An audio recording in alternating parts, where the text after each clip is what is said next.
വല്ലഭനായ നമ്മുടെ വീണ്ടെടുപ്പുകാരനായ കർത്താവായ യേശുക്രിസ്തുവിന്റെ അതിപരിശുദ്ധമായ നാമം വാഴ്ത്തപ്പെടുമാറാകട്ടെ. കർത്തൃദിന ധ്യാന ചിന്തയിലേക്ക് സ്വാഗതം. നമ്മുടെ കർത്താവിനെ ആരാധിക്കുവാൻ എൻ്റെ ഹൃദയത്തിൽ പ്രേരണ ലഭിച്ച ചിന്ത യെശയ്യാ പ്രവാചകന്റെ പുസ്തകം 44 അധ്യായത്തിന്റെ 21 മുതലുള്ള വാക്യങ്ങളാണ്. യാക്കോബേ, ഇത് ഓർത്തുകൊള്ളുക, ഇസ്രായേലേ, നീ എൻ്റെ ദാസനല്ലോ, ഞാൻ നിന്നെ നിർമ്മിച്ചു, നീ എൻ്റെ ദാസൻ തന്നെ. ഇസ്രായേലേ, ഞാൻ നിന്നെ മറന്നു കളയുകയില്ല. ഞാൻ കാർമുകിലിനെ പോലെ നിന്റെ ലംഘനങ്ങളെയും മേഘത്തെ പോലെ നിന്റെ പാപങ്ങളെയും മായ്ച്ചു കളയുന്നു. എന്നിലേക്ക് തിരിഞ്ഞുകൊള്ളുക, ഞാൻ നിന്നെ വീണ്ടെടുത്തിരിക്കുന്നു. ആകാശമേ, ഘോഷിച്ചുല്ലസിക്ക, യഹോവ ഇത് ചെയ്തിരിക്കുന്നു. ഭൂമിയുടെ അധോഭാഗങ്ങളെ ആർത്തുകൊള്ളുവിൻ. പർവ്വതങ്ങളും വനവും സകല വൃക്ഷങ്ങളുമായുള്ളവേ, പൊട്ടിയാർക്കുവിൻ. യഹോവ യാക്കോബിനെ വീണ്ടെടുത്തു, ഇസ്രായേലിൽ തന്നെത്താൻ മഹത്വപ്പെടുത്തുന്നു. നിന്റെ വീണ്ടെടുപ്പുകാരനും ഗർഭത്തിൽ നിന്നെ നിർമ്മിച്ചവനുമായ യഹോവ ഇപ്രകാരം അരുളി ചെയ്യുന്നു: യഹോവയായ ഞാൻ സകലവും ഉണ്ടാക്കുന്നു. ഞാൻ തന്നെ ആകാശത്തെ വിരിക്കുകയും ഭൂമിയെ പരത്തുകയും ചെയ്തിരിക്കുന്നു. ആരെന്നോടുകൂടെ ഉണ്ടായിരുന്നു? വളരെ മനോഹരമായ ഒരു ദൈവിക വീണ്ടെടുപ്പിന്റെയും ദൈവിക മഹത്വത്തിന്റെയും വിശദീകരണമാണ് യെശയ്യാ പ്രവാചകന്റെ പുസ്തകം 44 നമ്മൾ കാണുന്നത്. ഇത് ആരംഭിക്കുന്നത് തന്നെ ഇസ്രായേലിനെ തിരഞ്ഞെടുത്ത ദൈവം, ഇസ്രായേലിനെ പേര് ചൊല്ലി വിളിച്ച ദൈവം എത്ര മഹത്വവാനാണ് എന്ന് പറഞ്ഞുകൊണ്ടാണ്. എന്നാൽ യെശയ്യാ പ്രവാചകന്റെ പുസ്തകം 44:6 മുതലുള്ള വാക്യങ്ങളിൽ വിഗ്രഹത്തെ സേവിക്കുന്നതിന്റെ വ്യർത്ഥത, എത്ര ശൂന്യമായ നിലയിലുള്ള വിഗ്രഹാരാധന എന്നുള്ളതാണ് പരാമർശിക്കുന്നത്. എന്ന് പറഞ്ഞാൽ വിഗ്രഹത്തെ ഉണ്ടാക്കുന്നവർ വ്യർത്ഥമായി സേവ ചെയ്യുകയാണ്. വിഗ്രഹങ്ങളെല്ലാം വ്യർത്ഥ വിഗ്രഹങ്ങളാണ്. അത് ഉണ്ടാക്കുന്നവർ അവയെ പോലെയാണ്. വിഗ്രഹത്തിന്റെ പിന്നിൽ ഉള്ള പൈശാചികമായ പ്രവൃത്തിയെയും നമുക്ക് കാണുവാനായിട്ട് കഴിയും.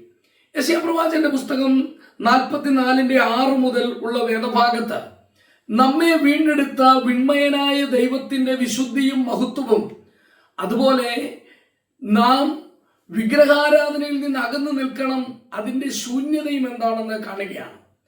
യെശയ്യാവ് 44:6 നാം കാണുന്നു: ഇസ്രായേലിന്റെ രാജാവായ യഹോവ, അവന്റെ വീണ്ടെടുപ്പുകാരനായ സൈന്യങ്ങളുടെ യഹോവ ഇപ്രകാരം അരുളി ചെയ്യുന്നു: ഞാൻ ആദ്യനും അന്ത്യനുമാകുന്നു, ഞാനല്ലാതെ ഒരു ദൈവവുമില്ല. ഞാൻ പുരാതനമായ ഒരു ജനത്തെ സ്ഥാപിച്ചതു മുതൽ ഞാൻ എന്ന പോലെ വിളിച്ചു പറയുകയും പ്രസ്താവിക്കുകയും എനിക്ക് വേണ്ടി ഒരുക്കി വയ്ക്കുകയും ചെയ്യുന്നവൻ ആര്? സംഭവിക്കുന്നതും സംഭവിക്കാനുള്ളതും അവർ പ്രസ്താവിക്കട്ടെ. ഇവിടെ ദൈവം പറയുകയാണ്, ഐ ആം യുവർ ക്രിയേറ്റർ, ഞാൻ നിന്റെ സൃഷ്ടാവാണ്, എന്നെ പോലെ ഒരു ദൈവമില്ല. ഒരു സൃഷ്ടാവായ ദൈവമേ ഉള്ളൂ, ഏക സത്യ ദൈവമേ ഉള്ളൂ. ആ ദൈവമല്ലാതെ വേറെ ഒരു ദൈവവുമില്ലെന്ന് ദൈവം ശക്തിയോടെ പറയുകയാണ്. രണ്ടാമതായിട്ട് ദൈവം പറയുകയാണ്, ദൈവമാണ് ഭാവിയെ കുറിച്ച് പദ്ധതികൾ ഉള്ളവൻ. God designs the future and the future is in his hands. ദൈവം ഭാവിയെ കുറിച്ച് ഒരു പദ്ധതി ഇട്ടിട്ടുണ്ട്. ദൈവം ഭാവിയെ നിയന്ത്രിക്കുന്നവനാണ്. He holds the future. He is the sovereign Lord. അവൻ ഭാവിയെ തന്റെ കരങ്ങളാൽ നിയന്ത്രിക്കുന്നു. അവൻ പരമാധികാരിയായ ദൈവമാണ്. എന്നിട്ട് ഈ ദൈവം പറയുകയാണ്, നാം 8-ാം വാക്യത്തിൽ വായിക്കുന്നു: നിങ്ങൾ ഭയപ്പെടേണ്ട, പേടിക്കുകയും വേണ്ട. പണ്ട് തന്നെ ഞാൻ നിന്നോട് പ്രസ്താവിച്ച് കേൾപ്പിച്ചിട്ടില്ലയോ? നിങ്ങൾ എന്റെ സാക്ഷികളാകുന്നു. ഞാനല്ലാതെ ഒരു ദൈവമുണ്ടോ? ഒരു പാറയുമില്ല. ഞാൻ ഒരുത്തനെയും അറിയുന്നില്ല. വിഗ്രഹത്തെ നിർമ്മിക്കുന്ന ഏവനും ശൂന്യം. അവരുടെ മനോഹര ബിംബങ്ങൾ ഉപകരിക്കുന്നില്ല. അവരുടെ സാക്ഷികളോ ഒന്നും കാണുന്നില്ല, ഒന്നും അറിയുന്നതുമില്ല, ലജ്ജിച്ചു പോകുന്നതേ ഉള്ളൂ. അപ്പോൾ വിഗ്രഹാരാധനയുടെ വ്യർത്ഥത ഇവിടെ നാം കാണുകയാണ്. താഴോട്ട് നാം വായിക്കുമ്പോൾ ഒരു വിഗ്രഹത്തെ ഒരു ആശാരി ഒരു തടിയെടുത്ത് രൂപപ്പെടുത്തി ഉണ്ടാക്കിയെടുത്തിട്ട് ആ തടിയുടെ ബാക്കി ഭാഗം കൊണ്ട് അവൻ ഇറച്ചി ചുട്ട് തിന്നുന്നു, അപ്പം ഉണ്ടാക്കുന്നു. അങ്ങനെ അവൻ ഭക്ഷണം അതിൻ്റെ ബാക്കി ഭാഗം കൊണ്ട് ഭക്ഷിക്കുന്നു. എന്നിട്ട് അവൻ ഈ വിഗ്രഹത്തെ വീണ് നമസ്കരിക്കുകയാണ്. എന്നിട്ട് ഈ വിഗ്രഹത്തോട് പറയുകയാണ്, അവൻ വാർത്തുണ്ടാക്കിയ തടിക്കഷണത്തോട് അവൻ പറയുകയാണ്, നീ എൻ്റെ ദേവനാണ്, നീ എന്നെ സൃഷ്ടിച്ചവനാണ് എന്നൊക്കെ. ആ ആരാധനയുടെ വ്യർത്ഥത എങ്ങനെയാണ് എന്ന് ഈ വേദഭാഗം പറയുകയാണ്. നമ്മൾ അവിടെ വായിക്കുന്നത്, ഒരു വൃക്ഷം നടുന്നു, 15-ാം വാക്യം, മഴ അതിനെ വളർത്തുന്നു, പിന്നെ മനുഷ്യൻ അത് തീ കത്തിക്കുവാനായിട്ട് ഉപയോഗിക്കുന്നു. എന്നാൽ ആ തടി കൊണ്ട് തന്നെ അവൻ തീ കായുകയും അപ്പം ചുട്ടു തിന്നുകയും പിന്നീട് ഒരു വിഗ്രഹം ഉണ്ടാക്കി അതിനെ നമസ്കരിച്ച് അതിന്റെ മുമ്പിൽ സാഷ്ടാംഗം വീഴുകയും ചെയ്യുകയാണ്. ഇതെത്ര വ്യർത്ഥമാണ്! വിഗ്രഹാരാധന മനുഷ്യനെ എത്രമാത്രം ചതിക്കുന്നു എന്ന് ദൈവം വ്യക്തമായിട്ട് ഈ വേദഭാഗത്തൂടെ പറയുകയാണ്. എന്നിട്ട് പറയുകയാണ്, ഇതിനെ ആരാധിക്കുന്നവർ അവർ അറിയുന്നില്ല, 18-ാം വാക്യം, ഗ്രഹിക്കുന്നില്ല, കാണത്തക്കവണ്ണം അവരുടെ കണ്ണുകളെയും ഗ്രഹിക്കാത്തവണ്ണം അവരുടെ ഹൃദയങ്ങളെയും അവർ അടച്ചിരിക്കുന്നു. അപ്പോൾ ദൈവം ഇവരുടെ ഹൃദയത്തെ അടച്ചു, ഇവരുടെ കണ്ണുകളെ അടച്ചു. അതുകൊണ്ട് ജീവനുള്ള ദൈവത്തെ കാണാതെ അവർ വ്യർത്ഥതയിൽ ഉഴലുന്നു എന്നാണ് ഈ വേദഭാഗം പറയുന്നത്. എന്നിട്ട് പറയുകയാണ്, അവർ എന്തുമാത്രം അന്ധതയിൽ കഴിയുകയാണ്. 19-ാം വാക്യം, ഒരുത്തനും ഹൃദയത്തിൽ വിചാരിക്കുന്നില്ല, ഒരംശം ഞാൻ കത്തിച്ച് കനലിൽ അപ്പം ചുട്ട് ഇറച്ചിയും ചുട്ടു തിന്നു, ശേഷിപ്പ് കൊണ്ട് ഞാനൊരു മ്ലേച്ഛ വിഗ്രഹം ഉണ്ടാക്കുമോ, ഒരു മരമുട്ടിയുടെ മുമ്പിൽ സാഷ്ടാംഗം വീഴുമോ എന്നിങ്ങനെ പറയുവാൻ തക്കവണ്ണം ഒരുത്തനും അറിവും ഇല്ല, ബോധവുമില്ല. അപ്പോൾ വിഗ്രഹാരാധനയുടെ വ്യർത്ഥം എന്താണ് എന്ന് പറഞ്ഞിട്ട് പറയുകയാണ് 20-ാം വാക്യം, അവൻ വെണ്ണീർ തിന്നുന്നു, വഞ്ചിക്കപ്പെട്ട അവന്റെ ഹൃദയം അവനെ തെറ്റിച്ചു കളയുന്നു, അവൻ തന്റെ പ്രാണനെ രക്ഷിക്കുന്നില്ല, എന്റെ വലം കൈയിൽ ഭോഷ്കില്ലയോ എന്ന് ചോദിക്കുന്നതുമില്ല. അപ്പോൾ വിഗ്രഹാരാധന ഭോഷത്വമാണ്. അവൻ മരമുട്ടിയുടെ മുമ്പിൽ വീണിട്ട് അവൻ വ്യർത്ഥതയിൽ തുടരുകയാണ്, അവൻ അവന്റെ പ്രാണനെ രക്ഷിക്കുന്നില്ല.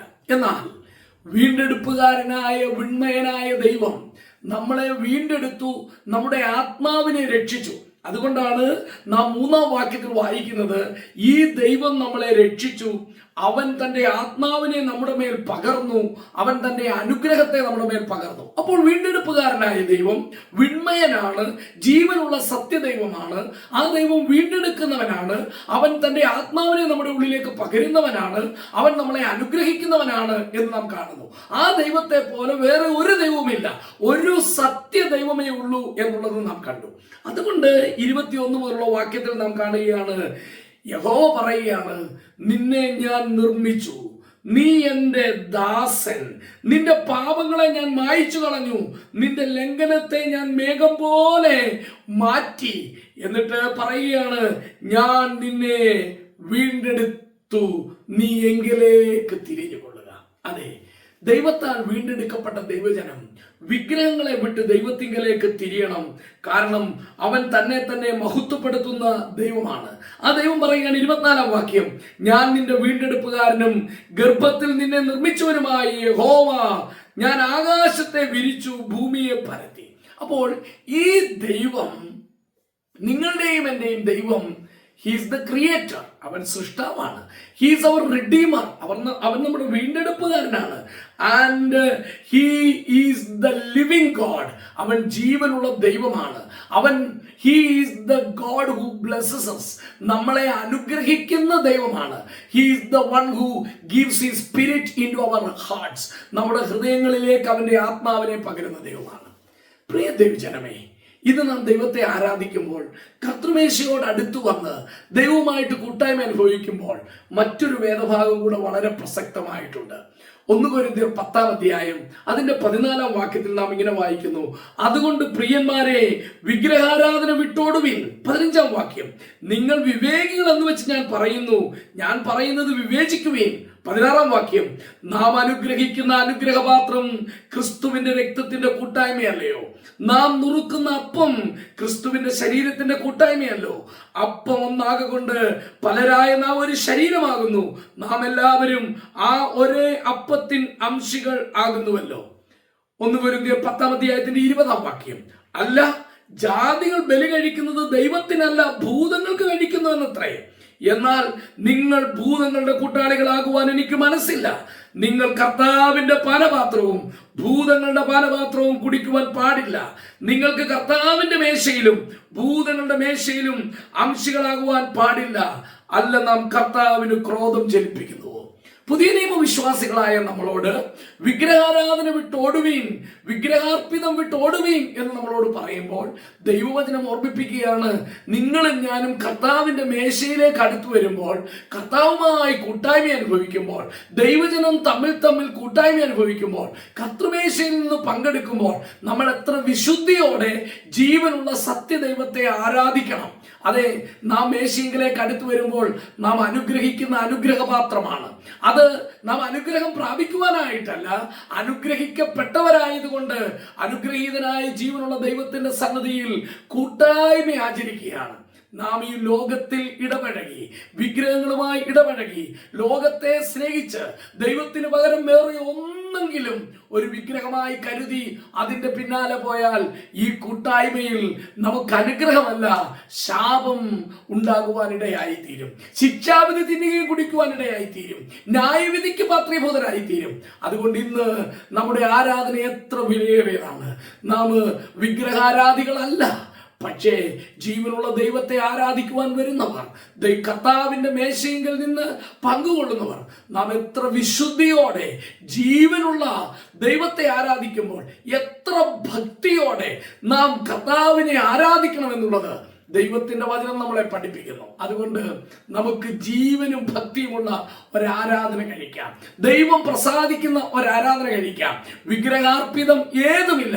ഏതൊരു വിഗ്രഹത്തിന്റെയും പിന്നിൽ ഒരു മ്ലേച്ഛതയുണ്ട് എന്ന് നമുക്കറിയാം.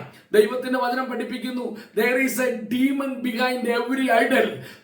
ഏതൊരു വിഗ്രഹത്തിന്റെയും പിന്നിൽ ഒരു പൈശാചിക മൂർത്തിയുണ്ട്, ഒരു ദുരാത്മാവുണ്ട് എന്ന് നമുക്കറിയാം. അതുകൊണ്ട് നാം അതിലേക്ക് പോകുന്നവരല്ല.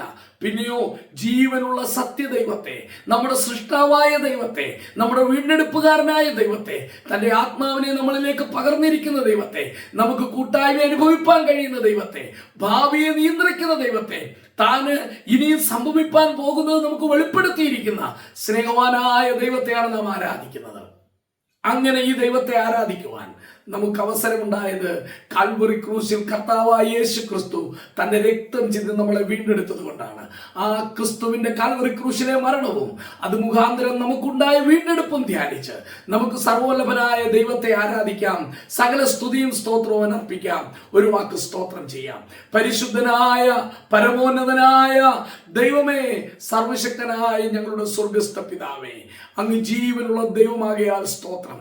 കർത്താവെ, വ്യർത്ഥമായ ആരാധനയിൽ നിന്നും, വിഗ്രഹങ്ങളെ ആരാധിക്കുന്നതിൽ നിന്നും, ജീവനില്ലാത്ത ദേവന്മാരുടെ പിന്നാലെയുള്ള അനുഭവങ്ങളിൽ നിന്നും ഞങ്ങളെ നീ വിളിച്ചു വേർതിരിച്ചതിനായിട്ട് സ്തോത്രം.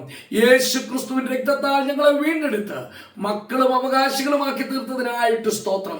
ഇന്ന് വിൺമയനായ സർവശക്തനായ സകലത്തിന്റെ സൃഷ്ടാവായ ഞങ്ങളുടെ പ്രാണനെ ഞങ്ങൾക്ക് നിർമ്മിച്ചു തന്നവനായ, ഞങ്ങളുടെ ഉള്ളിൽ ആത്മാവിനെ നിർമ്മിച്ചവനായ ദൈവത്തെ ആരാധിക്കുവാൻ ഞങ്ങൾക്ക് കൃപ തന്നതിനായിട്ട് സ്തോത്രം. ഞങ്ങളുടെ ആത്മാവിനെ നരകത്തിയിൽ നിന്ന് വീണ്ടെടുത്ത്, നിത്യമായ ആ തീപ്പൊയ്കയിൽ നിന്ന് വീണ്ടെടുത്ത് സ്വർഗത്തിന്റെ അവകാശികളാക്കി ഞങ്ങളെ തീർത്ത ദൈവ സ്നേഹത്തിനായിട്ട് സ്തോത്രം. അതിനുവേണ്ടി അങ്ങ് ചിലവഴിച്ച വലിയ വിലയ്ക്കായിട്ട് സ്തോത്രം. ഞങ്ങളെ വീണ്ടെടുത്തത് പൊന്ന് വെള്ളി മുതലായ അഴിഞ്ഞു പോകുന്ന വസ്തുക്കളെ കൊണ്ടല്ലോ, ക്രിസ്തു എന്ന നിർദോഷവും നിഷ്കളങ്കവുമായ കുഞ്ഞാടിന്റെ വിലയേറിയ രക്തത്താലാകിയാൽ സ്തോത്രം. പ്രിയ പിതാവേ, തന്റെ പുത്രനെ ക്രൂശിൽ തകർത്ത് ഞങ്ങളെ സ്നേഹിച്ച സ്നേഹത്തിനായിട്ട് നന്ദിയോട് സ്തോത്രം. പ്രിയ കർത്താവേ, ക്രൂശിൽ മരിച്ച് അവസാനത്തുള്ള രക്തവും ഞങ്ങൾക്ക് വേണ്ടി ഊറ്റിത്തന്ന് കാൽവറി ക്രൂശിൽ തലചായിച്ച് പിതാവിനോട്, പിതാവേ, ഞാൻ എന്റെ ആത്മാവിനെ തൃക്കൈയിൽ ഏൽപ്പിക്കുന്നു എന്ന് പറഞ്ഞുകൊണ്ട് ഞങ്ങൾക്ക് വേണ്ടി മരണം വരിച്ച അങ്ങയുടെ തിരുസന്നിധിയിൽ ഞങ്ങൾ വീണ്ടും നമസ്കരിക്കുന്നു. അങ്ങയുടെ ആത്മാവിനെ ഞങ്ങളുടെ ഉള്ളിലാക്കി വെച്ചതിനായിട്ട് സ്തോത്രം. ത്രിയേക ദൈവത്തിന്റെ സന്നിധിയിൽ ഞങ്ങൾ അങ്ങേ ആരാധിക്കുന്നു. സകല സ്തുതിയും സ്തോത്രവും ആരാധനയും പുകഴ്ചയും സർവ്വവല്ലഭനായ പ്രിയ പിതാവേ, അങ്ങയുടെ പാദപീഠത്തിൽ അർപ്പിക്കുന്നു. ഞങ്ങളുടെ കർത്താവും രക്ഷിതാവുമായ യേശു ക്രിസ്തുവിന്റെ വിലയേറിയ നാമത്തിൽ തന്നെ.